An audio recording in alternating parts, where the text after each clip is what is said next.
मंडळी, तुम्हाला पण कढी आवडते का? तर ही कच्च्या कैरीची एकदम टेस्टी कढी तुमच्यासाठी एक नक्की ट्राय करा. रेसिपी बघूया त्याआधी आपल्या चॅनल सबस्क्राईब करायची. मी घेतली कच्ची कैरी, त्याचं देठ काढून मी शिजायला ठेवली. ते घेतले मी आलं लसूण हिरवी मिरची अर्धा चमचा साखर घेतली, चवीनुसार मीठ घालायचं आहे.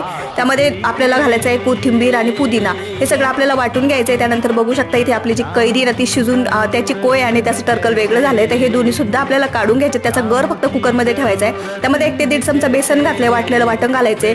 थोडीशी हळद घालायची. हळद जास्त घालायची गरज नाहीये. आणि आता हे मस्तपैकी फेटून घ्यायचं जेणेकरून आपलं बेसन आणि जे आंब्याचं गर आहे ना ते सगळं बारीक होईल आणि एकजी होईल. नंतर फोडणीमध्ये घातले मी जिरे मोहरी, त्यानंतर बारीक तुकडे केलेला लसूण घातलाय, कढीपत्ता घातलेला आहे, एक लाल मिरची घातलेली, हिंग घातलेला आहे. त्यानंतर ह्यामध्ये आपल्याला जे मिश्रण तयार केलं होतं कढीचं ते ह्यामध्ये ॲड करायचं. थोडंसं पाणी लागेल तेवढं तुमच्या आवडीनुसार ॲड करा. इथे आपली कढी रेडी आहे. एक वेळ नक्की ट्राय करा, तुमच्या घरी सर्वांना आवडेल. कोथिंबीर टाकून डेकोरेट करा आणि अशी वाढून मस्तपैकी एन्जॉय करा. व्हिडिओ आवडला असेल तर लाईक करा. मंडळी, तुम्हाला पण कढी